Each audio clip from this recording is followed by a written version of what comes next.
अच्छा, कल जो हमने किया था बच्चों, सबको समझ में आ गया था?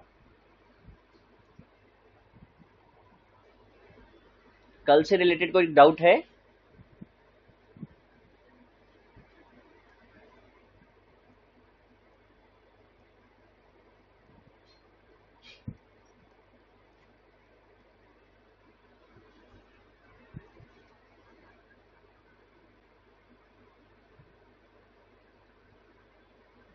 सबको आवाज क्लियर आ रही है?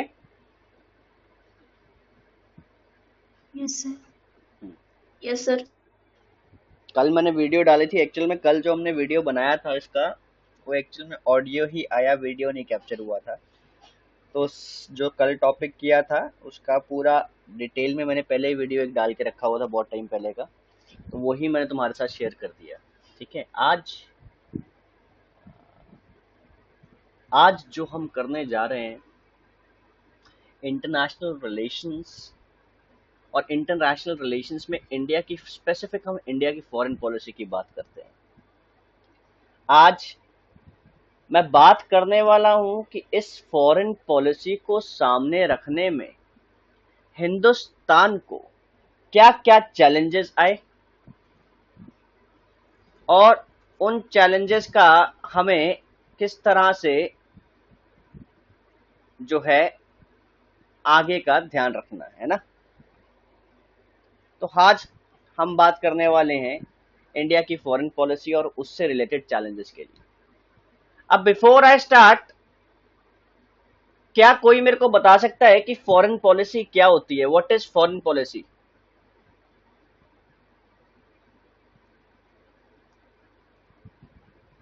सर विदेश नीति। विदेश नीति, बिल्कुल ठीक है, लेकिन विदेश नीति होती क्या है? सर विदेश के जैसे व्यापार जोड़ना और ठीक है, व्यापार, ट्रेड, एक ठीक आ गया तुम्हारा, ट्रेड हम ले लेते, चलो। देखिए, आप सबके फ्रेंड्स हैं? हाँ जी, सर। दोस्त सबके है ना? सभी यस के सर। दोस्त है? कोई ऐसा जिसका दोस्त नहीं हो कोई भी? अच्छा, मैं ये नहीं बोलूंगा दुश्मन। हमारे कुछ फ्रेंड्स है, कुछ लोग हैं जो हमें अच्छे नहीं लगते, नॉट गुड। पता नहीं क्यों हमें वैसे ही अच्छे नहीं लगते, ऐसे लोग हैं और ऐसे भी हैं, है ना? हम सबके साथ होता है, फ्रेंड्स भी हैं और कुछ ऐसे लोग हैं जो हमें अच्छे नहीं लगते, बस। दुश्मन नहीं बोलूंगा मैं उनको, है कि नहीं है? हाँ जी, यस सर। हैं। यस और सर। फिर तीसरे लोग जिसको मैं बोलूंगा दुश्मन है। तीन टाइप के लोग हैं, ठीक है? एक, एज अ ह्यूमन बीइंग आपको ये तीन चीजें मिलेंगी। फ्रेंड्स में आपकी फैमिली और फ्रेंड सारा कुछ आ जाएगा। नॉट गुड में न्यूट्रल लोग आ गए जिसके बारे में आप ज्यादा जानते नहीं। दुश्मन में वो लोग आ गए जो कभी आपका अहित चाहते थे या चाहते हैं और आपको उस चीज का पता है। अब इस सब के सेंटर में यदि कोई इंसान है, if any human is in the centre of these all things, तो नेचुरल सी बात है, सबसे पहले वो अपने दोस्तों को बढ़ाना शुरू करेगा, कोशिश करेगा नॉट गुड जो अच्छे नहीं लगते वो दोस्त बने। और जब ये सब कुछ हो जाएगा तो वो अल्टीमेटली अपने इस दुश्मन के ऊपर हैवी हो जाएगा, इसके ऊपर भारी हो जाएगा, राइट? ऐसा होगा ना? Yes sir. सबको क्लियर है?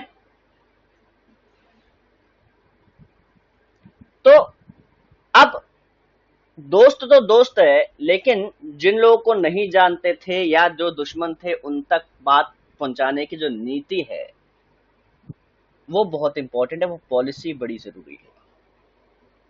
अब यहाँ पे पूरी कहानी में जो मैंने एक इंसान बनाया उसकी जगह एक पूरे राष्ट्र को डाल दीजिए, और जिस नीति से सबको इंटरनेट कनेक्ट किया जा रहा है उसे हम बोलेंगे विदेश नीति या फॉरेन पॉलिसी। हिंदुस्तान 1947 में आजाद हुआ था अंग्रेजों से, लेकिन इंडिया की फॉरेन पॉलिसी 1947 से शुरू नहीं होती, बहुत एंशिएंट इंडिया में हम देखते हैं। हम जब देखते हैं स्टार्टिंग की चार सभ्यताएं कौन कौन सी थी, किसी को पता है? हाँ जी, 4 सभ्यताएं कौन कौन सी स्टार्टिंग की, किस किस को पता है?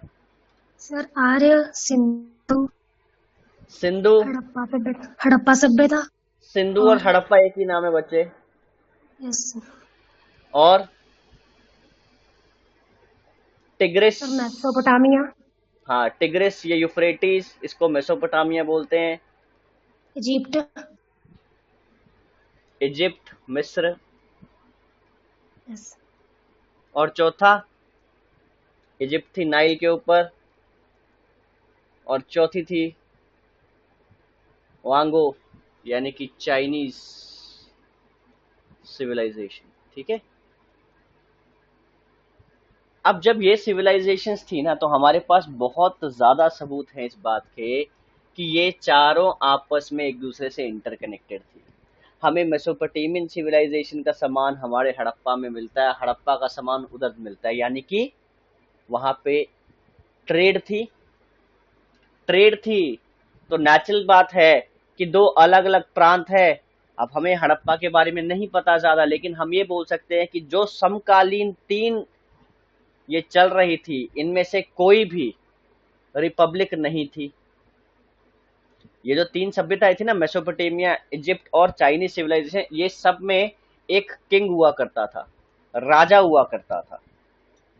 तो उस समय की हड़प्पा सभ्यता इनके एडमिनिस्ट्रेशन से दूर नहीं हो सकती, लगभग सेम ही रही होगी, हम ऐसा मानते हैं। अगर यदि ऐसा है तो चार राज परिवार हमारे सामने हैं, और इन चारों के बीच का जो पारस्परिक संबंध है, ये उस समय की फॉरेन पॉलिसी है। समझ गए? इंडिया की फॉरेन पॉलिसी कोई नई चीज नहीं है। हाँ, ऐसा रहा कि जब ब्रिटिश आए,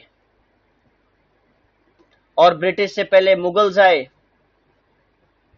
और दिल्ली सल्तनत आया, ये टाइम पीरियड जो इंडिया की फॉरेन पॉलिसी का था, ये मिला जुला टाइम पीरियड था। इसमें कई जगहों पे तो चलो इंडियंस के बारे में सोचा गया, लेकिन जब टोटल ब्रिटिशर्स के कंट्रोल में आई ना हमारी फॉरेन पॉलिसी बच्चों, तब अंग्रेजों ने सिर्फ अपना ही हित सोचा और हिंदुस्तान के हितों को साइड में रख दिया। अब ये कहानी मैं आपको क्यों समझा रहा हूं? चाहे अशोक था,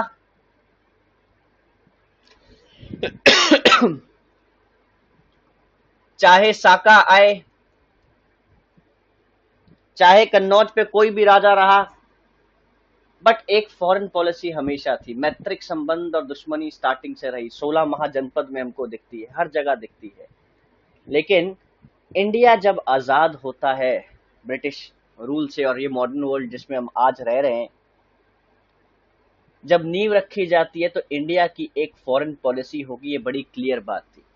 हमारी फॉरेन पॉलिसी में दो मेन फैक्टर्स हैं जिनका हमको पूरा इम्पैक्ट दिखता है। एक था हमारा कल्चरल इम्पैक्ट, हमारा कल्चर वो क्या है, कैसे है। और दूसरा, उस समय की कनकरेंट सिचुएशंस थी।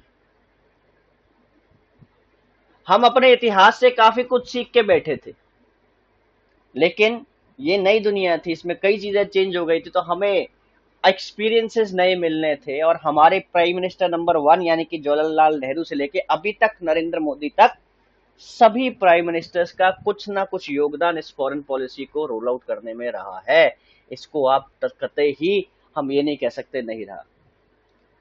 इंडिया की फॉरेन पॉलिसी की नींव डालने में प्राइम मिनिस्टर जवाहरलाल नेहरू की सोच भी दिखती है। और सिर्फ वही नहीं, जो हम कई बार ये कहानी सुनते हैं कि कश्मीर जाने दिया, ये वहां पे उनका एक विश्वास था यूनाइटेड नेशंस की तरफ, वो भी दिखता है, और वो विश्वास टूटते हुए भी हम देखते हैं। ओवरऑल इंडिया की फॉरेन पॉलिसी कोई आसान चीज नहीं। हमारे पड़ोसी मुल्क हमारे सगे नहीं है, एक तरफ पाकिस्तान, एक तरफ चाइना, और ये दोनों न्यूक्लियर डेटरेंट कंट्री है, तो हमारी प्रॉब्लम्स जो है और ज्यादा बढ़ जाती है। तो आज हम ये देखेंगे कि इंडिया की मेनली जो फॉरेन पॉलिसी है, वो फॉरेन पॉलिसी के सामने आने वाली अड़चनें क्या हैं। और दो टाइप की मैं फॉरेन पॉलिसी की बात करूंगा, दो टाइप की डिप्लोमेसी की, बेसिकली फॉरेन पॉलिसी भी नहीं करूंगा मैं। एक मैं बात करूंगा स्पोर्ट्स डिप्लोमेसी की, और दूसरा मैं बात करूंगा कल्चरल डिप्लोमेसी की, क्योंकि ये दो चीजें ऐसी है जो कि हमने आम तौर पे देखी है लेकिन शायद कभी नोट नहीं किया। क्योंकि ये सब्जेक्ट बहुत ही ज्यादा टेक्निकल भी है, समझने वाला और सबसे ज्यादा इस्तेमाल में आने वाला भी यही सब्जेक्ट है। दो सब्जेक्ट्स हैं यूपीएससी के कैंडिडेट्स के लिए जो आफ्टर सर्विस भी काम आएंगे। एक सब्जेक्ट हमने कल किया था, दूसरा हम आज देख रहे हैं उसका ओवरव्यू। तो अब आपको ये समझना पड़ेगा, जब हिंदुस्तान आजाद हुआ ना, वहां से कहानी शुरू होती है हमारी फॉरेन पॉलिसी की नींव की। और जब इंडिया आजाद होता है तो दुनिया दो खेमों में बड़ी थी, एक तरफ था यूएसएसआर और एक तरफ था यूएसए, और इंडिया बैठा था बीच में। इंडिया का एक बेटा था, उसका नाम था पाकिस्तान, आज भी है।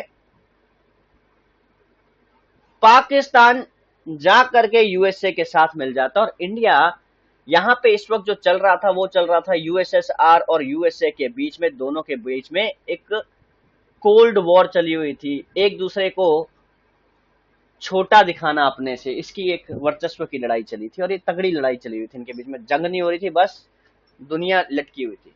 इंडिया उस समय चाहता तो यूएसएसआर की तरफ चला जाता, चाहता यूएसए की तरफ चला जाता, लेकिन हिंदुस्तान के पॉलिटिशियंस ने, हमारी फॉरेन पॉलिसी मेकर्स ने बहुत दिमाग लगाया। उनको ये पता लगा हम किसी की तरफ चले जाए हम बहुत छोटे और हमें ऑब्लिगेशन में आना पड़ेगा। तो हमने कुछ उस समय निकाली, हमने नॉन लाइट मूवमेंट निकाली, नेहरू साहब ने एनएएम दी, पंचशील एग्रीमेंट दिया।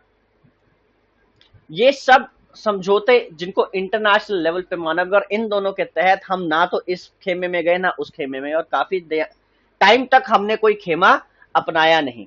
नॉट अंटिल पाकिस्तान को यूएसए का सपोर्ट आता है, और कश्मीर के इशू में, यानी कि जब जवाहरलाल नेहरू के जो आखिरी के जो हमारे साल दिखते हैं हमको, उनके रिटायरमेंट या उनकी डेथ से पहले के, तो उस समय पाकिस्तान के साथ यूएसए अपना पूरा सपोर्ट दिखाता और इंडिया को धमकाना शुरू करा। ओनली देन इंडिया ने एक साइड चूज की थी, तब हमें करनी पड़ी, बट तब भी हमने हर जगह पे पारस्परिक संबंध बना के रखे।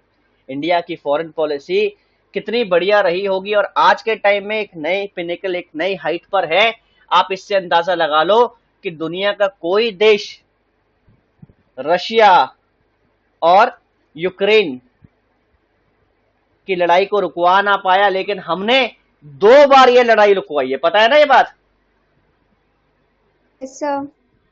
सबको पता है 2 बार लड़ाई रुकी है हमारी वजह से। एक बार तो पाकिस्तानी भी हमारा झंडा लेकर आए थे, और दूसरी बार जो अब हमारे प्राइम मिनिस्टर गए तब भी ये लड़ाई रुकी। तो यहां पे दिखता है कि इंडिया का जो स्ट्रेचर है कितना बड़ा हो रहा है। और नॉट टू फॉरगेट, ये वही यूक्रेन है कि जब इंडिया का प्राइम मिनिस्टर मोदी बने थे, तब यूक्रेन के ऊपर से जब हमारे प्राइम मिनिस्टर का प्लेन जा रहा था, उसके ऊपर अटैक हुआ था, और यूक्रेन की गवर्नमेंट ने कहा था कि ये इसमें हमारी कोई गलती नहीं, हम क्या करें, छोटे छोटे से धमाके तो होते रहते हैं। एनी हाउस, येट हम जिस फॉरेन पॉलिसी पे आज बैठे हैं वो कोई आसान काम नहीं है हमारे लिए। एक ऐसी पॉलिसी बनाना जिसमें हमारे देश का सबसे पहले तो हित होना चाहिए। फॉरेन पॉलिसी का सबसे बड़ा एम होता है कि हमारे देश का हित हो, चाहे उसमें किसी और देश का बुरा भी हो जाए। हमें उस समय नहीं सोचना जब हम अपने देश के बारे में सोच रहे हैं। तो आपको ये समझना पड़ेगा कि इंडिया की फॉरेन पॉलिसी के सामने दो मेन चैलेंजेस है बच्चों। पहला चैलेंज है कि हम हमेशा चाहते हैं कि हमारा जो ये कहो पड़ोसी मुल्क है वो हमेशा शांति प्रिय रहे, शांत रहे। हम स्टार्टिंग से शांति की बात करते रहे हैं। Whether it was Vajpayee ji ने 99 के कारगिल वॉर से पहले बस सेवा शुरू की थी। हमने बहुत सारे ऐसे काम किए जिससे हमने कोशिश की कि हमारा पाकिस्तान के साथ रिलेशनशिप ठीक हो जाए, लेकिन पाकिस्तान हमेशा एक ही बात बोलता रहा कि हमको चाहिए कश्मीर, हमको चाहिए कश्मीर, और हम भी एक बात बोलते रहे कि कटोरा हाथ में लेके खड़े हो, पहले अपने देश का भला तो कर लो, उसके बाद कश्मीर सोच लेना। कश्मीर हमारा अंग था, हमारा अंग है और हमारा रहेगा। बट देन एक तो हो गया पीसफुल पेरिफेरी को इंश्योर करना, और दूसरा है दुनिया की बड़ी बड़ी जितनी पॉलिटिकल पावर्स हैं उन सब के साथ दोस्ती निभा के रखना। और इन दोनों ही पैरामीटर्स में इंडिया खरा उतरता है। India is the only country जो यूक्रेन को गिफ्ट देता है, उसके बाद रशिया को भी गिफ्ट देता है।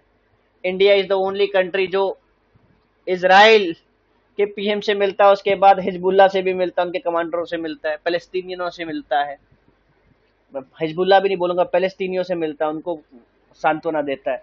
तो आप ये सोचे इस वक्त इंडिया किस लेवल पे खेल रहा है कि हर कोई इंडिया को अपने साथ रखना चाह रहा है। तो व्हाट इज देयर जो इंडिया को इतना बड़ा करते हैं, उसका रीजन है इंडिया की ये फॉरेन पॉलिसी। इस फॉरेन पॉलिसी में आने वाले चैलेंजेस को समझना, फॉरेन पॉलिसी कैसे डिजाइन होती है ये समझना, आज हमारा यही काम होगा। तो चलिए, सबसे पहला है इंश्योर करना पीसफुल पेरिफेरी। हमारे इर्द गिर्द में जो हमारे पड़ोसी मुल्क है, अगर वो स्टेबल रहेंगे, अगर उनमें शांति रहेगी, अगर वो तरक्की करेंगे, तब ही वो उधर जो है कोई मार्केट या नेगेटिव थिंकिंग नहीं जाएगी। हम तो ये बोल सकते हैं कि हम इकोनॉमिक डेवलपमेंट के रास्ते से अगर किसी की सहयोग करें, किसी देश को सपोर्ट करें, अगर उसमें इकोनॉमिक डेवलपमेंट हो तो सब लोग खुश होंगे और वहां पे अनरेस्ट नहीं होगा, जैसे बांग्लादेश में अभी हुआ था।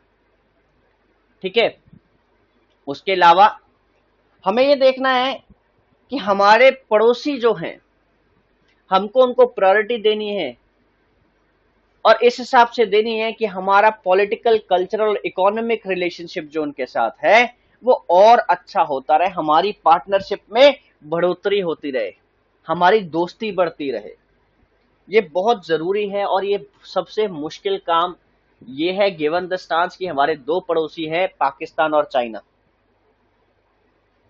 चाइना सामने हंसेगा लेकिन पीठ के पीछे कुछ और है, ऐसे ही पाकिस्तान है। पाकिस्तान तो पीठ के पीछे वैसे भी कुछ और है, वैसे भी कुछ और है। ठीक है, लेकिन ऐसे दो कंट्रीज के साथ में रहना और ये कोशिश करते रहना, निरंतर आप प्रयास करें कि हम पीस चाहते हैं, हमें शांति चाहिए, हम चाहते हैं कि आपका, देखिए जहां तक तो कल्चर की बात है, तो पाकिस्तान, इंडिया और बांग्लादेश, इन तीनों का कल्चर तो बिल्कुल एक ही है, लगभग ज्यादा फर्क है नहीं। ठीक है, पॉलिटिकल मसले हैं, इकोनॉमिकल जवाब है। समझो, पॉलिटिकल मसले हैं, कल्चर एक है और इकोनॉमिकल जवाब है। क्यों? किसी भी देश को चलने के लिए इकोनॉमिक्स चाहिए, उसको पैसा चाहिए, उसको चाहिए कि उसकी इकोनॉमी रनिंग सेक्टर में चलती रहे, तो उसके लिए ट्रेड रिलेशंस होना बहुत जरूरी है। अब ये जो चैलेंज है, इसको पूरा हम कैसे कर रहे, हम कैसे करते हैं, हम कई हमारे साथ के कंट्री में, पाकिस्तान में इन्वेस्ट नहीं करते, लेकिन बांग्लादेश की अगर बात करूं मैं, बांग्लादेश में हमने बहुत सारी की है, BBIN, इसके बारे में सुना आप लोगों ने? हाँ जी, और ये सर मोटर व्हीकल एक्ट सुना है? Okay, BBIN is Bangladesh, Bhutan, India and Nepal. हम एक पूरा रोड बना रहे हैं बच्चों। ठीक है, इसके आगे म्यांमार को भी कनेक्ट कर रहे हैं बाय रोड। हम क्यों कर रहे हैं? ताकि हमारा पड़ोसी मुल्क जो है उसमें शांति रहे, शांति रहे, उसका इकोनॉमिक एक्टिविटी चलती रहे। इकोनॉमिक एक्टिविटी चलेगी तो सब में पैसा सबको मिलेगा। कोई हथियार क्यों उठाता है, कोई मर्जी से टेररिस्ट क्यों बनता है? जब उसको पता लगता है पैसे मिलेंगे, यार पैसे मिलेंगे। अब जैसे आर्टिकल 370 हटाने से पहले आपको याद हो अगर, तो जम्मू एंड कश्मीर में हम लोग सुनते थे स्टोन पेल्टिंग हुई, सुना है ना पहले? Yes sir. अब क्यों नहीं हो रही है स्टोन पेल्टिंग वहां पे?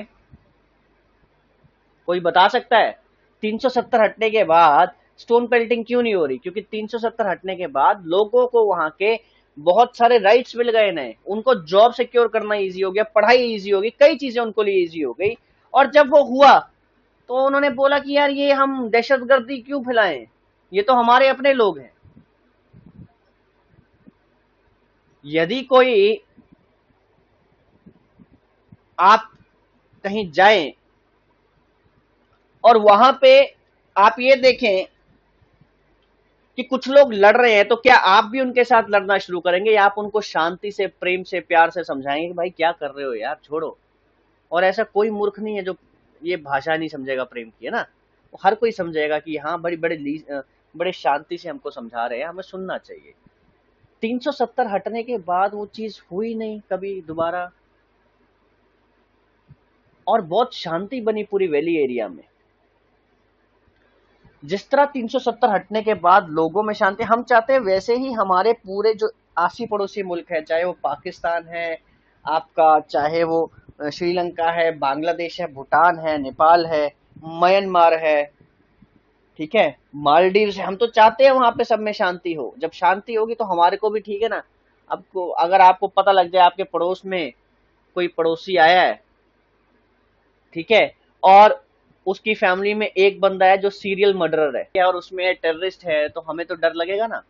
लगेगा नहीं लगेगा, लाजमी है। Yes, sir. डर तो रहेगा ना कि कम वक्त पता नहीं कब न्यूक्लियर बम फोड़ दे यार ये। इनके तो कल की बोलेंगे चलो बम फोड़ दो। इट्स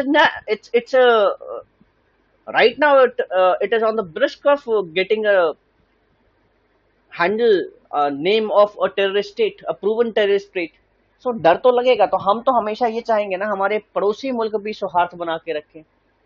पड़ोसी अच्छा ना हो तो फिर काम खराब है। उसके बाद दूसरी प्रॉब्लम मैंने आपको बताई थी मेजर पावर्स के साथ। अब कोल्ड वॉर एरा से हम आज भी जानते हैं रशिया और यूएसए में तगड़ी भिड़ंत है। क्यों है? 1991 रशिया यूएसएसआर को डिसइंटीग्रेट किया जाता है, 10 देश उसमें से निकाल दिए जाते हैं, और ये काम कांड करवाता है कौन? अमेरिका। आज भी दोनों इस चीज में आपस में भिड़ंत में है, बस सामने सामने नहीं लड़ रहे। ऐसी सिचुएशन में जहां पे एक तरफ यूक्रेन रशिया की वॉर चल रही हो, दूसरी तरफ इजराइल और फलस्तीन की वॉर चल रही हो, हिंदुस्तान को सबके साथ बना के रखनी पड़ेगी। और खास तौर पे चाइना को अगर पीछे करना तो यूएसए और रशिया का हमारे साथ होना बहुत जरूरी है। इसको मद्देनजर रखते हुए हमें आगे बढ़ना है। ये एक बहुत डिफिकल्ट टास्क है, क्योंकि हर कंट्री, मैंने बोला ना, हर कंट्री अपने बारे में सोचेगा। 1991 इंडिया ने एलपीजी स्कीम लगाई और हम दुनिया के सामने एक ओपन इंडियन इकोनॉमी की तरह खुल गए। हमने पहल कर दी थी। आज दुनिया से कई सारे कंट्रीज इंडिया में इन्वेस्ट कर रहे हैं। आज हम ये देख रहे हैं कि इंडिया में कई सारी कंपनीज आके इन्वेस्ट करते हैं, अपने प्लांट्स खोल रही है। एप्पल का प्लांट इंडिया आ रहा है, टेस्ला का प्लांट इंडिया आ रहा है, फोर्ड का प्लांट इंडिया वापस आ रहा है। देन कई सारी ऐसी कंपनीज है जो इंडिया में बनाना चाह रही है, इंडिया की तरफ वापस आना चाह रही है, झुकाव कर रही है इंडिया की तरफ। ऐसा क्यों? ठीक है ना, ये हमको समझना पड़ेगा। और ये बहुत इंपॉर्टेंट है कि हम बाकी कंट्री से, कोई हमारे से क्यों मिलेगा? आप बताएं, आप में से कोई बताएगा? यदि आपका कोई फ्रेंड है, कोई फ्रेंड किस लिए बनता है? क्या वो जेन्युइनली दोस्ती चाह रहा है, मतलब बाद में चाह रहा है, लेकिन या उसका कोई इंटरेस्ट है? बिना इंटरेस्ट के कोई किसी का दोस्त बनता है क्या? No, ये sir. बताएं। बिना इंटरेस्ट के कोई किसी का दोस्त नहीं बनता। ये तो हमारे तो इंटरेस्ट हम लोगों का होगा ही क्या है? ये होगा चलो वहां पे कुछ खा लिया, वहां पे कुछ खा लिया, that is the interest of the common man. But अगर हम एक बड़े लेवल पे देखें, एक देश का इंटरेस्ट क्या होगा? उस देश का इंटरेस्ट होगा मेरे देश में रहने वाले हर कोई बंदा, कोई बेचारा भूखा ना रहे, गरीबी ना हो, शांति रहे। ये मेन एम्स होंगे, और इसको करने के लिए एक दूसरे कंट्रीज के हम दोस्त बनते हैं। इंडिया इस गेम को बखूबी खेलना जानता है और बखूबी खेल भी रहा है। हमें, जैसे मैंने स्टार्टिंग में बोला, हिंदुस्तान इकलौता ऐसा कंट्री है। अच्छा, सबसे मजेदार बात और तुम्हें बताता हूँ, इजराइल के साथ हमारी मित्रता तो है ही है, ठीक है जी, इजराइल के साथ हमारी मित्रता तो है ही है। उसके अलावा भी हम सारे अरबियन कंट्रीज के मित्र हैं। दुबई में सुना ना आपने, एक नया मंदिर बनाया गया, Yes, sir. तो बताओ वो लोग तो इसराइल के बिल्कुल अगेंस्ट थे। और इंडिया, देखो एक पॉजिटिव बंदे के होने से क्या होता है, जब इंडिया उनकी सपोर्ट कर रहा था इसराइल की, तो अब बाकी का अरब वर्ल्ड भी इसराइल को एक अलग चश्मे से देखना शुरू कर चुका है। फर्दर, सबसे बड़ी समस्या खाने की, फूड सिक्योरिटी होना किसी भी देश के लिए, उसका रसद पानी चलता रहना चाहिए, उसकी एनर्जी और उसकी एनवायरनमेंट पे फर्क नहीं पड़ना चाहिए। ये कुछ मेजर इशू होते हैं जो पंगे का कारण बनते हैं, अदर देन कि आपका पड़ोसी जो है वो एक टेररिस्ट स्टेट है। ठीक है। अब जब पानी का और बाकी चीजों का मसला आता है, आप ये समझिए कि इंडिया ने बांग्लादेश में बहुत सारी इन्वेस्टमेंट की, इंडिया ने इनफैक्ट अफगानिस्तान, नेपाल, भूटान में बहुत ज्यादा इन्वेस्टमेंट की। वहां पे हमने मल्टीपल डैम्स बनाए, सड़कें बनाई। क्यों? ताकि हमारा पड़ोसी शांत रहे। हमारा पड़ोसी शांत रहेगा तो उसको, हमारे को एडवांटेज क्या आएगी? ग्लोबली पूरी दुनिया हमको देख रही है, वो जब देखती है हमारे को तो हमारे बाकियों के साथ, यार ये तो अच्छे लोग हैं, ये तो अच्छे लोग हैं। ऐसा होता है ना, क्लास में किसी बच्चे ने 2 बार टॉप कर दिया, तीसरी बार अपने आप सब लोग उसको दोस्त बनाने को फिरते, नहीं यार ये पढ़ाकू है, ये पढ़ाकू है, ये पढ़ाकू है, इससे हमारा हो जाएगा, काम हो जाएगा, ज्यादा नहीं तो नकल मार लेंगे। होता है ना ऐसा। Yes, sir. तो अच्छी छवि के साथ चलना बहुत जरूरी है, इंडिया उसमें आगे चला हुआ है। अब हम बात करते हैं इकोनॉमिक ग्रोथ की, हम बात करते हैं क्लाइमेट बदल रहा है, गर्मी बढ़ रही है, नो डाउट गर्मी बढ़ रही है। इस साल गर्मी ज्यादा थी, लेकिन पिछले साल उससे ज्यादा थी शायद। एनवायरमेंटल चेंजेस तो आ रहे हैं, और हमको ये भी पता है कि हमने सस्टेनेबल डेवलपमेंट गोल्स एसडीजीज के तहत इंडिया ने कुछ प्रोमिस किए हुए हैं इंटरनेशनल कॉन्फ्रेंसेस में, यूएन के फ्रेमवर्क में ऑन क्लाइमेट चेंज, यूएनएफसीसीसी, यहाँ पे यानी कि United nation framework for convention on climate change, उसकी पूर्ति करना। उसकी पूर्ति करने से फिर आपकी इमेज बढ़ती है, इमेज ठीक होती है, समझ गए? इमेज, यहाँ पे सारा खेल इंटरनेशनल मार्केट में है ही इमेज का है आपकी। फर्दर, रशिया यूक्रेन का जैसे मैंने भी आपको इशू बताया कि यार इतना सब कुछ है, दुनिया जहान थक मरी कि कुछ होगा कुछ होगा कुछ होगा, लेकिन कुछ नहीं हुआ। वहीं पर एक देश अपने लोगों को निकालता है, उसका एक ऐसा कंट्री जो उसका साथ में ही आजाद हुआ था, उसी में से निकला हुआ कंट्री इंडिया को अपोज करता है, पाकिस्तान, उसके लोग हिंदुस्तानी झंडा लगा के घूमते हैं, अपनी गाड़ियों पे हिंदुस्तानी अपने आप को बताते हुए भारत माता की जय बोलते हुए निकलते हैं। जंग रुक जाती है जो रुकी नहीं रही थी, और फिर एक बार फिर अभी रिसेंटली इंडियन प्राइम मिनिस्टर जाते हैं तो फिर जंग रुकती है, दोनों तरफ से सीज फायर हो जाता है कि कोई भी हथियार नहीं चलाएगा, कोई गन नहीं चलेगी। तो आप इंडिया का बढ़ता वर्चस्व देखें इसमें, रशिया और यूक्रेन, और ये जंग बेसिकली जिद की जंग है जो यूक्रेन की तरफ से की जा रही है। इसके अलावा हमारे देश में इंटरनल चैलेंजेस बहुत रहे हैं। आपको पता है प्राइम मिनिस्टर मोदी अगर फॉरेन पॉलिसी में अच्छा काम कर पा रहे तो रीजन क्या है? What is the reason besides prime minister Modi की इतनी तारीफ की जा रही है इंटरनेशनल मार्केट में? रीजन पता है किसी को? हाँ जी, कोई बच्चा बोलेगा? कोई मेरे को रीजन दे सकता है?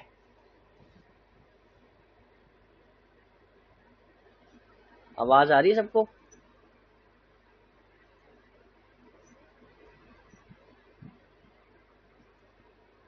बच्चों आवाज आ रही है?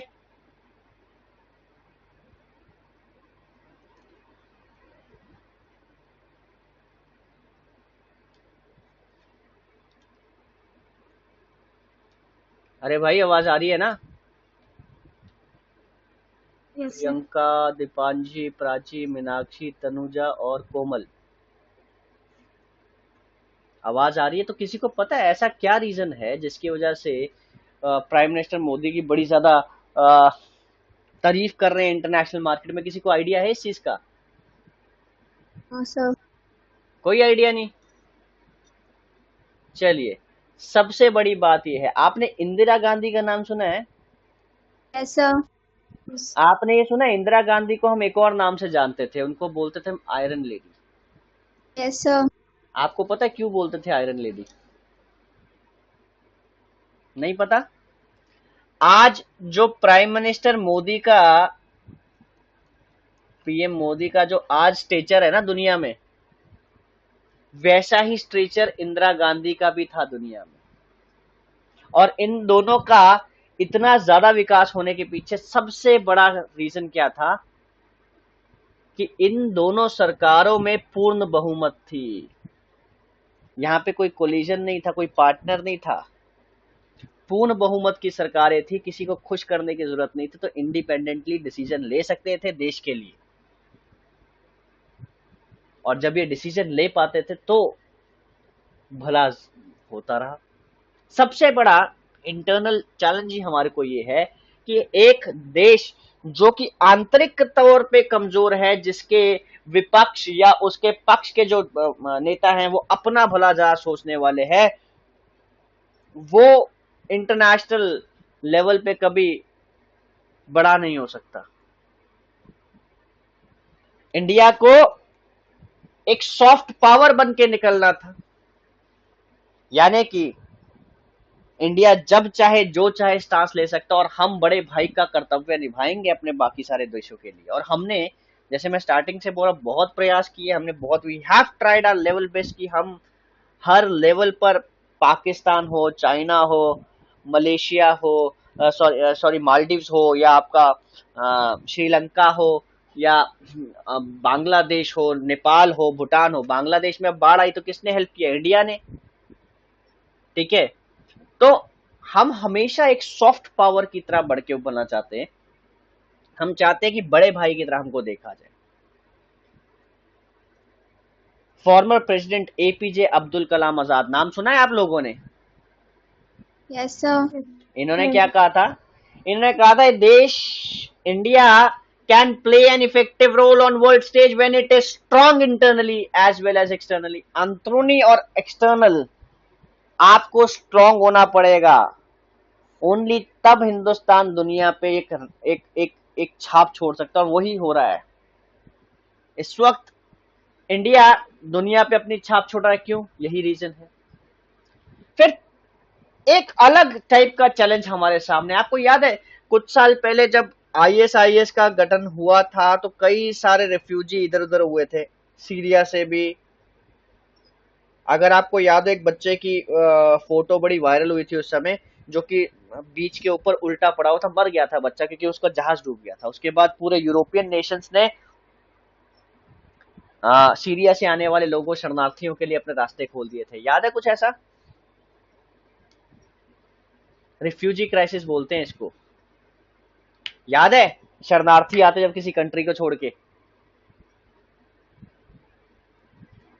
एनीवन?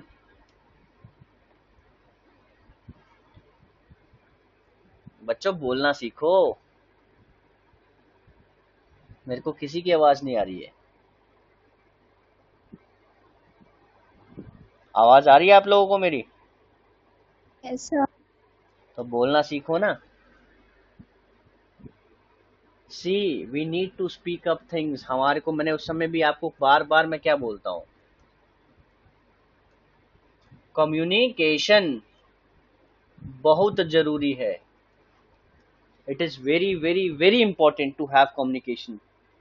ठीक है, अब देखो रिफ्यूजी क्राइसिस की जब मैं बात करता हूँ इंडिया में भी, ठीक है, if I talk about India, तो हमारे यहाँ पे रिफ्यूजी क्राइसिस है। हमारे यहाँ पे म्यांमार से लोग घुसे, हमारे यहाँ पे बांग्लादेश से लोग घुसे। 1951 इंटरनेशनल रिफ्यूजी क्राइसिस कन्वेंशन हुई। और तो और आपको शायद पता होगा श्रीलंका से भी रिफ्यूजीज हमारे देश में आए हैं। ठीक है, श्रीलंका तमिल एलटीटी के साथ हमारा लड़ाई क्यों हुआ था? वो यही तो था, रिफ्यूजी क्राइसिस थे। वो बड़ी देर की बात है। अब इतना उसके बारे में समझाना शुरू करूंगा तो मतलब पूरा पूरा लेक्चर उसमें ही निकल जाएगा। तो उसको मैं आपको मोटा मोटा समझा देता हूँ। जो तमिल लोग श्रीलंका में रुके हुए थे, उनका जो है रिफ्यूजी क्राइसिस आ गए थे। ठीक है ना, तो वो रिफ्यूजी क्राइसिस जो है उसका प्रॉब्लम वहां से कई सारे लोग निकल निकल के आने लग पड़े, आते रहे आते रहे आते रहे आते रहे। ऐसे ही बांग्लादेश से लैंड बाउंड्री एग्रीमेंट से पहले कोई सरहद नहीं थी, वहां से लोग इंडिया में घुस जाते थे, म्यांमार से घुसते थे। तो ये एक बहुत बड़ी प्रॉब्लम, और सिर्फ इंडिया में नहीं है, पूरी दुनिया के लिए रेफ्यूजी क्राइसिस एक बहुत बड़ी प्रॉब्लम है, जहां पे एक पूरा हजूम निकल जाता लोगों का दूसरे कंट्री की तरफ। हिंदुस्तान दुनिया का सबसे बड़ा रेसिपेंट है रेफ्यूजीज के लिए। नाउ हमको क्या देखना है, हमको रिफ्यूजी क्राइसिस में हमें देखना है कि ह्यूमन राइट्स तो चलो एक तरफ है कि हाँ भैया अपने देश में बेचारे वहां से मार मार के भगाओ, लेकिन हमें इन नेशनल इंटरेस्ट भी देखना है। हमें ये भी देखना पड़ेगा कि अगर किसी को किसी के देश से मार मार के भगाया गया है तो क्यों भगाया गया है। रिफ्यूजी क्राइसिस की बात करूं तो धर्मशाला में आप लोग हैं, है ना, आप लोग धर्मशाला में। Yes, sir. यहाँ पे Yes, तिब्बत sir. तिब्बत के राजा हैं, Yes, sir. Dalai. Dalai Lama है ना। दलाई लामा ने असाइलम लिया, उसके बाद कितने रिफ्यूजीज आए हमारे यहाँ पर। हाँ जी, कौन बोला।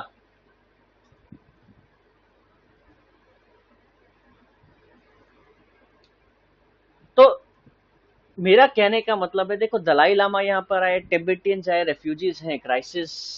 बट तिब्बती रेफ्यूजियों का हमारे को इतना प्रॉब्लम नहीं मिला क्योंकि ये बड़े शांति से बैठे हैं, तो हमारे को नेशनल इंटरेस्ट में कोई खतरा दिखा नहीं। लेकिन कहाँ पे क्या होता है, आप किसी और कंट्री के किसी और बंदे को बुलाओ, हमें पता लगे कि इससे हमारे देश में नुकसान होना है। अभी हाल ही में बांग्लादेश में जो हुआ, शेख हसीना को इंडिया ने असाइलम दिया। शेख हसीना इस वक्त भी इंडिया में और प्रोटेक्शन में है हमारी। बट फिर ऐसा क्या हुआ कि रोहिंग्यास के अगेंस्ट हम लोग खड़ गए। क्यों? क्योंकि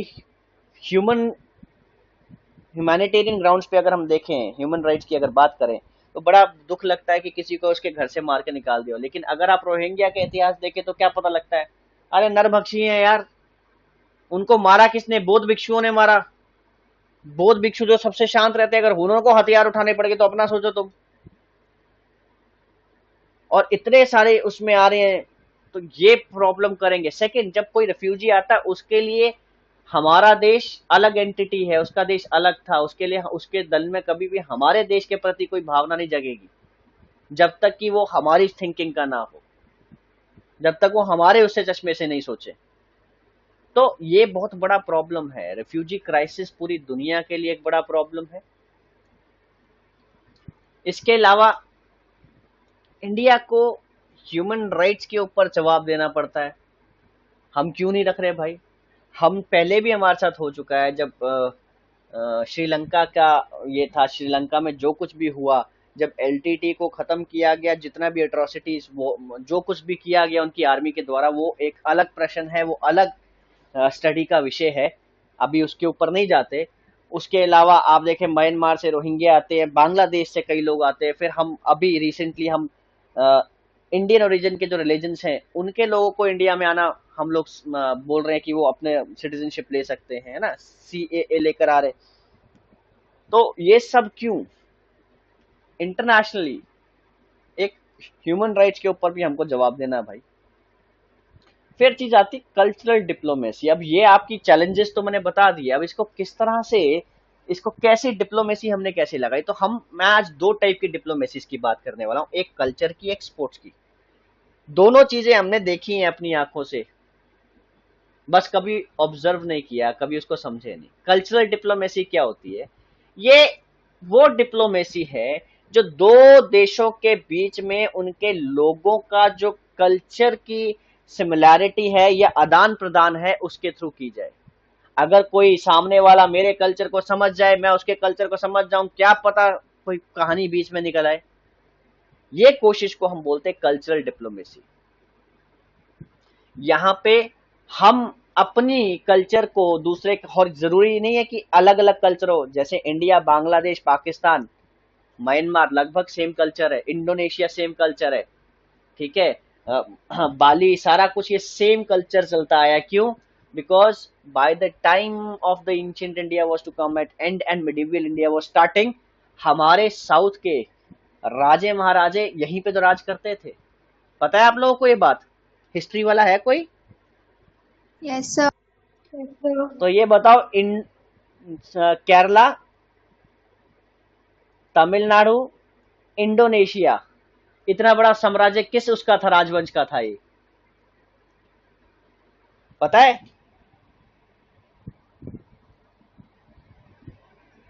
किसी को नहीं मौर्य। पता? नहीं बच्चे, मौर्य यहाँ कहाँ थे? मौर्य इंडोनेशिया तो कहाँ रह गया नीचे? इंडोनेशिया, जावा, सुमात्रा, बाली।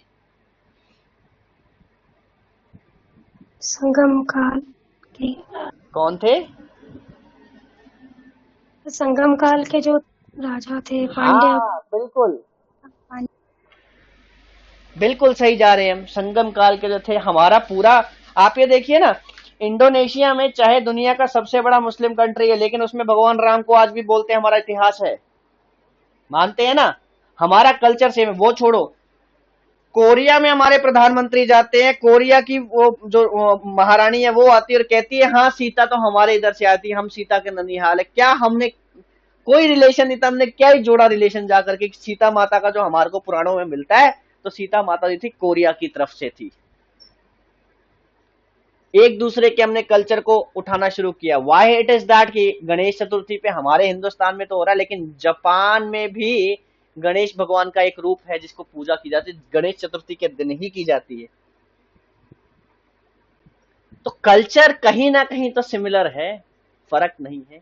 और उस सिमिलैरिटी को एक दूसरे के समक्ष रखना और उसमें बात करना ही इंपॉर्टेंट है। That is what cultural diplomacy means, and India is excellent in doing this. अब इसके होता क्या है, अब सिमिलर चीज, अब दोस्त दोस्त बनते हैं ना, से हमारे पास दो लोग हैं, एक है मिस्टर ए, एक है मिस्टर बी, ठीक है? अगर इन दोनों को दोस्ती करनी है तो क्या देखेंगे, एक दूसरे में क्या देखेंगे? तुम में से कोई बताओ, अगर तुम में से कोई ए है, उसको बी से दोस्ती करनी, तो क्या क्या उसमें गुण देखोगे तुम होने चाहिए? कोई बोलेगा तुम में से?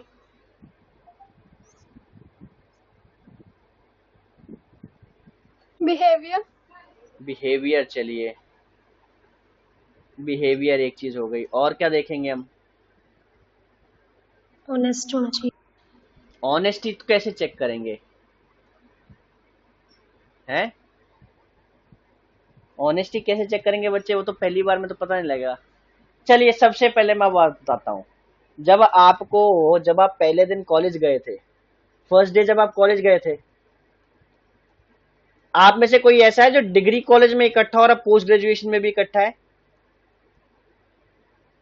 है किसी का कोई ऐसा मित्र? हाँ जी, है कोई? Yes sir. है तो अब मेरे को एक सवाल का जवाब दो। जब तुम डिग्री कॉलेज में पहली बार गए थे, तो तुम्हारी क्लास में जो सहपाठी तुम्हारे साथ बैठे थे, तो तुमने उनसे क्या पहला सवाल किया था? ये पता है हिमाचल से, ये पूछा होगा ना किस एरिया से हो, इधर के या इधर के, कहाँ से हो? पूछा था नहीं पूछा था? Yes sir. फिर जैसे पता लगा अच्छा ये तो अपने एरिया के पास के, अच्छा ये तो और पास का, ये तो बिल्कुल वहां का हो गया, तो थोड़ा सा कॉन्फिडेंस आया था, नहीं नहीं नहीं। फिर जैसे जैसे ग्रुप बनता गया, दूर के लोग भी अपने दोस्त बने, अच्छा तुम्हारे एरिया में ये, जब कोई, आप सपोज करो कोई शिमले का बच्चा है और दूसरा बच्चा चंबा का है, दोनों का इंटरकनेक्शन हुआ, तो मेरा हमारे इधर तो ये मिलता है, दूसरे ने बोला हमारे इधर ये मिलता है, कोई नहीं यार तू भी आई हो, मैं भी आऊंगा। हुआ ना ऐसा? हुआ ना? हमने यस सर। यहाँ पे छोटे से उसमें समझने की कोशिश कर रहे हैं कि हम सिर्फ एक क्लासरूम के मॉडल से ये समझें कि ये कल्चरल डिप्लोमेसी है कि जो आप लोगों ने किया उस समय वो कल्चरल डिप्लोमेसी थी। आप लोगों ने अपने जो कल्चर है, जो रूट्स है, वो दूसरे के सामने रखी, हाँ सिमिलैरिटीज थी तो वाह अवतार बंध गए, समझ गए? This is what cultural diplomacy means. समझ में आया? Yes sir. ठीक है ना? फर्दर क्या है, अगर सपोज करो दो दोस्तों में लड़ाई हो जाए, एक ने दूसरे को धोखा दिया, हम सबसे पहले क्या बोलते हैं, क्या तोड़ दिया? क्या लिखा है ये? ट्रस्ट। ट्रस्ट तोड़ दिया भाई। इंटरनेशनल लेवल में भी दोस्त, बेसिकली डिप्लोमेसी क्या है? दोस्ती, चाणक्य नीति, दोस्ती बना के रखना, समझ गए? ये पूरा का पूरा इंटरनेशनल रिलेशनशिप समझना है, उसका अगर बेस समझना है तो आपको ये समझना पड़ेगा कि हम सिर्फ दो दोस्तों की बात कर रहे हैं, दो दोस्तों के बीच की बात है। वो क्यों किसी का दोस्त बनेंगे, और धीरे धीरे परत बाय परत उस पर चीजें जुड़ती है कि ठीक है यार, इस दोस्त के पास ये है, इस दोस्त के पास ये है, कैसे करेंगे। ठीक है ना। सपोज करो दो दोस्त बैठे हैं, चाय पीने के लिए बैठे हैं, एक के पास 2 रुपए, एक के पास 3 रुपए है महज, और चाय का कप 5 रुपए का आता, तो दोनों दोस्तों में से कोई चाय पिएगा क्या? हाँ जी। क्वेश्चन रिपीट करूं एक बार, ध्यान से सुनना। ए और बी दो दोस्त है, ए की जेब में 2 रुपए पड़े हैं, बी की जेब में 3 रुपए पड़े, दोनों को चाय पीनी थी। चाय वाले के पास गए, चाय वाले ने बोला कि भैया चाय 5 रुपए की है, तो बताओ दोनों चाय पी सकते हैं क्या? एक कप लेकर आधा आधा शेयर कर सकते कर हैं। सकते हैं ना, क्योंकि दोस्त है। समझ गए? अगर दोस्त सर नहीं है तब नहीं करेंगे, अगर दोस्त नहीं है तो हाँ नहीं सर। करेंगे, और बाई चांस बात शुरू होगी तो हो सकता है कि दोस्ती हो जाए, और दोस्ती हो जाए, अच्छा तू उस एरिया का, फलाने एरिया का, अच्छा अच्छा अच्छा अच्छा यार मेरा तो उधर है, मेरी तो मासी का घर है उधर यार, ये है वो है। उससे क्या होगा, फिर दोस्ती बन जाएगी, और वहां पे जो चला वो उसको कल्चरल डिप्लोमेसी बोलते हैं बच्चों। इससे आसान नहीं समझा सकते कल्चरल डिप्लोमेसी। पूरा इंटरनेशनल रिलेशन ही दो दोस्तों की बात है। उसके बाद फिर दोस्त चेंज होते रहते ना, इंडिया कभी पाकिस्तान, कभी इंडिया चाइना, कभी इंडिया कुछ, कभी इंडिया कुछ, वो तो पढ़ना ही पड़ता है। ठीक है ना। अब इस पूरे कल्चरल डिप्लोमेसी का फायदा सबसे ज्यादा कहाँ है? देखिए, आपने पढ़ा है ना एजुकेशनल स्कॉलरशिप्स, यानी कि आपने पढ़ा है कि हमारे देश के कुछ बच्चे स्कॉलरशिप पे दूसरे देश गए और उनके कुछ बच्चे हमारे इधर आए। देखे ऐसे बच्चे यस। एचपीयू में तो है, एचपीयू में आते हैं ना, वहां पे शिमला में बच्चे बाहर के देश के भी यस। आते, यस सर। वहां पे भी आते, कल्चरल एक्सचेंज होता है, वो कल्चरल एक्सचेंज बोलते हैं उसको भी। ठीक है। फिर इंटेलेक्चुअल्स आते हैं, एकेडमिक के लोग आते हैं, आर्टिस्ट आते हैं, हर ढंग का बंदा इंडिया में आता है या इंडिया से बाहर जाता है, इंडियन लोग बाहर जाते हैं। ये कल्चरल डिप्लोमेसी का एक पार्ट है, जहां पे हम अपने कल्चर को सजगता से रखते हैं। वैसे बता दूं, कल्चरल डिप्लोमेसी की स्टार्टिंग बहुत पहले से ही इंडिया की फाइनेंस में, सॉरी, फॉरेन मिनिस्ट्री ने कर दी थी। हमने पूरा एक डिपार्टमेंट है हमारे पास कल्चर के लिए। तो इंडिया को एज ए सॉफ्ट पावर दिखना है, अगर एक बड़े भाई का रोल अदा करना है, तो कल्चर बहुत डिपेंड करता है। क्यों? अब आप ये देखो, सपोज करो कि आप किसी दूर के रिश्तेदार के घर गए कभी। ठीक है। हम किसी दूर के रिश्तेदार के घर गए, वहां पे एक लड़का था, उसका नाम था शेरू। ठीक है। अब शेरू के पास जब गए तो सबने देखा शेरू, सब लोग आए उसके सामने। शेरू का कद काठी तकरीबन तकरीबन 6.5 फुट का शेरू, 6.5 फीट का शेरू, और बॉडी बिल्डर ऊपर से, देखने पे डर लगे शेरू को। लेकिन जब शेरू ने बड़ों को देखा, उनके पैरों को हाथ लगा दिया। ठीक है। बड़ों से मिला तो उनके पैरों को हाथ लगाया, प्रणाम किया बड़े अच्छे से। तो क्या बात हुई? देखो जी, संस्कार देखो बच्चे क्या अच्छे हैं। होगी ना ऐसी बात? हाँ जी, होगी नहीं होगी? Yes sir. तो शेरू की तो यस बल्ले सर। बल्ले हो जाएगी। अब शेरू ने ऐसा क्या कि शेरू ने क्या किया, उसने कल्चरल डिप्लोमेसी दिखाई, और उसके साथ ऐसा सॉफ्ट पावर, खुद झुकने में क्या बुराई है यार, किसी के आदर सम्मान में, किसी के प्रेम में या आदर सम्मान में आप झुक सकते हैं, लेकिन कोई अगर ईगो में झुकाएगा तो नहीं झुकना ना, तब पुष्पा बन जाना। पुष्पा पता है ना कौन है? सबको पता है। Yes sir yes. झुकेगा नहीं। ठीक है। तो अब आप, ministry of external affairs Indian culture को लगातार प्रमोट करने में लगी हुई है। आप ये लगाओ, हमारे पास करंटली 58 कल्चरल एक्सचेंज प्रोग्राम है। करंटली, आज की बात कर रहा हूं, आज के दौर में 58 कल्चरल एक्सचेंज प्रोग्राम चल रहे हैं हमारे दूसरे कंट्रीज के साथ, जहां पे उनके कुछ डॉक्टर्स, आर्मी के लोग हमारे पास आते रहते हैं, हमारे भी उधर जाते रहते हैं, एक्सचेंज चलता रहता है। प्रेजेंट में इंडिया ने 126 बायलेटरल कल्चरल एग्रीमेंट्स को साइन किया हुआ है। जहां पे हम एक दूसरे का कल्चर एक्सचेंज करते रहेंगे। अब ये हुआ क्या, देखिए कल्चर के बारे में मैंने जैसे आपको बताया, हमारे पास council for cultural relation ICCR 1950 से ही गठित किया हुआ Indian council for cultural relation. इसका काम इस बॉडी का सिर्फ ये है कि इंडिया के कल्चर्स, इंडिया के फेस्टिवल, इंडिया की स्टडीज को दुनिया में उसका परचम फहराना और दूसरों से भी सीखना। बेसिकली इस डिपार्टमेंट का काम ही प्योरली ये दिया गया। और हम, आप ये सोचो, Nehru was the first one to emphasise कि हमारा कल्चर का पैरामीटर होना चाहिए। आज आईसीसीआर के सेंटर्स 35 कंट्रीज में अवेलेबल हैं, और नेहरू के बाद अगर किसी ने इस पे जोर लगाया तो वो राजीव गांधी थे, जिसने कहा कि नहीं, आईसीसीआर सेंटर्स के ऊपर जोर लगा के पूरी दुनिया में इसको फैलाना है।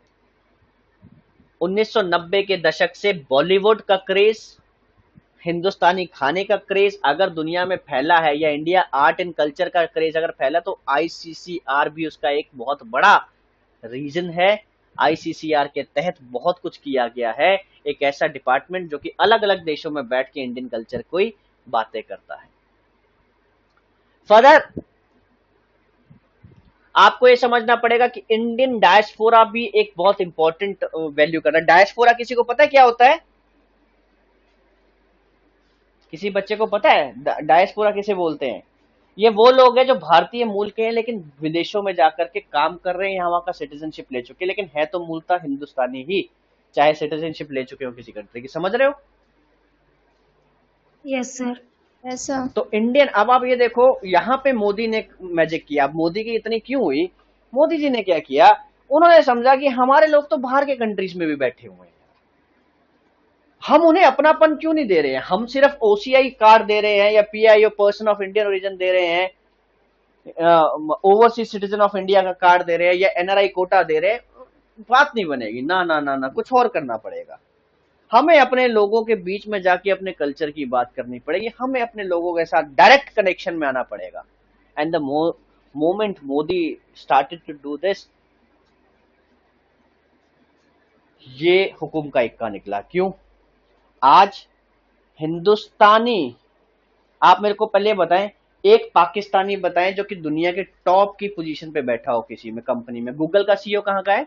किसी को पता है? इंडिया। इंडिया का है। ये पता है कि एडोब का सीईओ किस कंपनी का है? इंडिया का। Cisco India.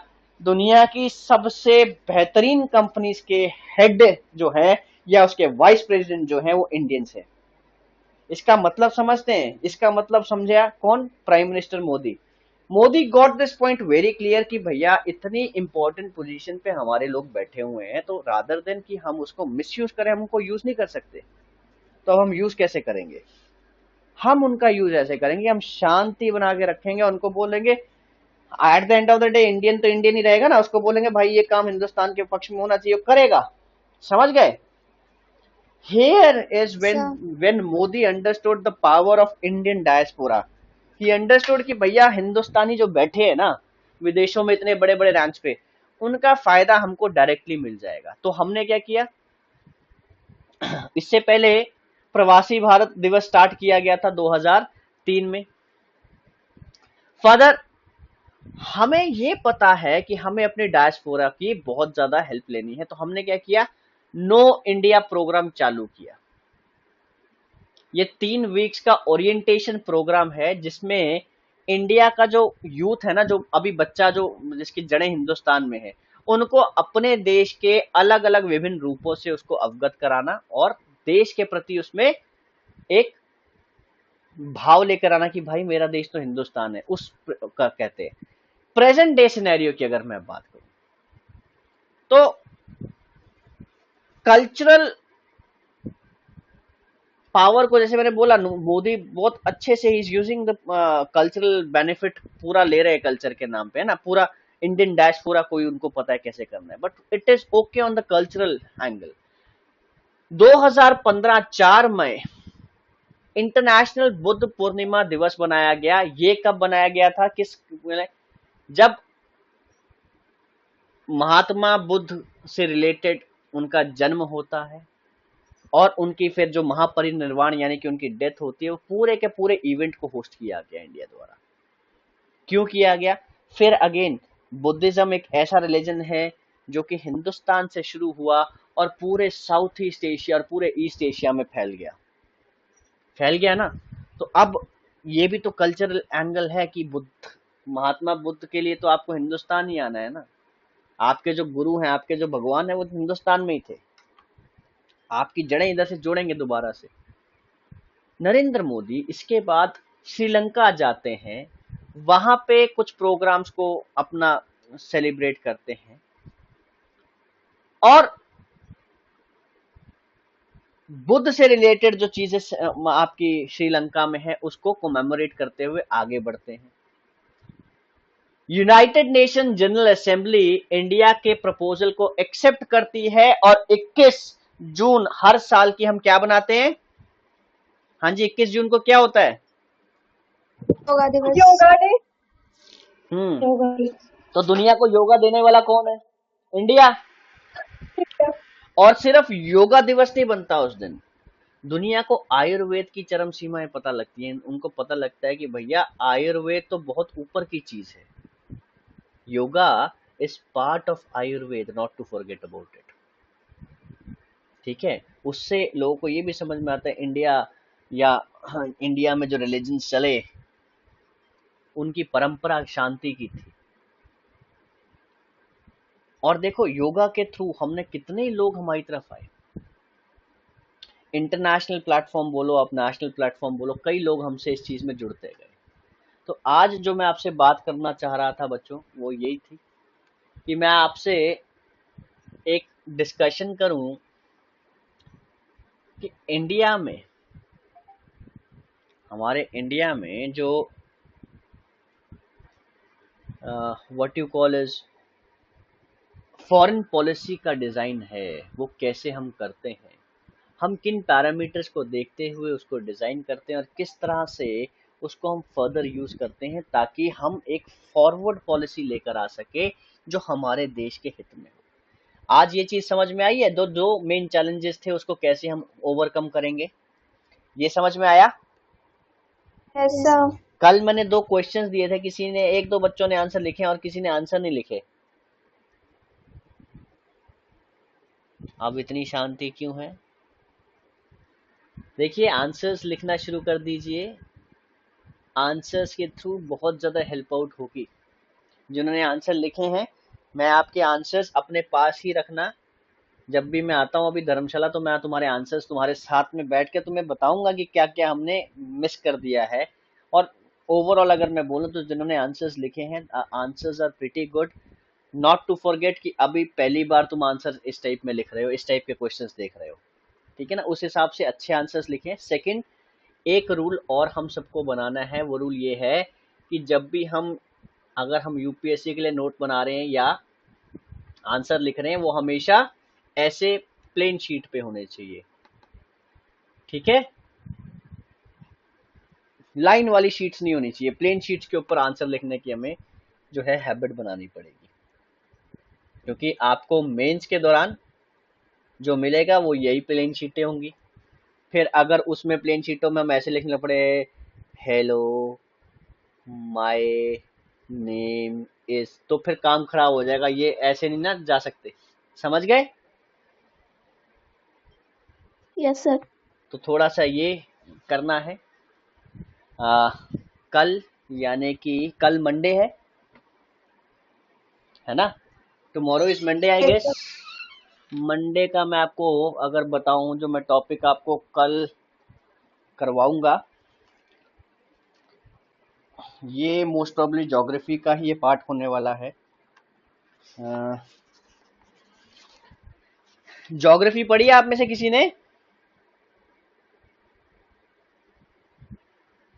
हाँ जी, किसी ने ज्योग्राफी पढ़ी है? कल यानी कि 23 सितंबर 2024 को हम एक ज्योग्राफी के most probably continental drift theory, और अगर टाइम बचा तो उसके साथ में ही प्लेट टेक्टोनिक्स, इसके ऊपर डिस्कशन करेंगे। देखेंगे ज्योग्राफी में इन दो चीज़ों का कितना इम्पैक्ट रहा, कैसे सब स्टार्ट हुआ, क्योंकि हम अंतरिक्ष में तो हम मंगल तक पहुंच गए, लेकिन धरती के अंदर अभी तक 16 किलोमीटर से ज़्यादा हम लोग खड्डा नहीं खोद पाए, हमें ज़्यादा पता नहीं है। ये एक ऐसी थ्योरी है जिसने कई चीज़ों को चेंज किया। ये एक्सेप्टेबल क्यों है और एक्सेप्टेबल क्यों नहीं है, उसके ऊपर देखेंगे कि व्यू पॉइंट बनाएंगे इस थ्योरी के ऊपर। समझ गए? Yes yes sir. सर। कल को yes same sir. Time 4 PM, और कृपया जो आपको समझ में आया उसके जो आंसर्स हैं, जो आपको 2 क्वेश्चन दिए थे उसके आंसर लिख लीजिएगा, है ना। हम आकर के डिस्कस करेंगे उसके बारे में, ठीक है। चलिए, with all these things said and done, अब मैं आपको कल को मिलता हूँ बच्चों, ठीक है।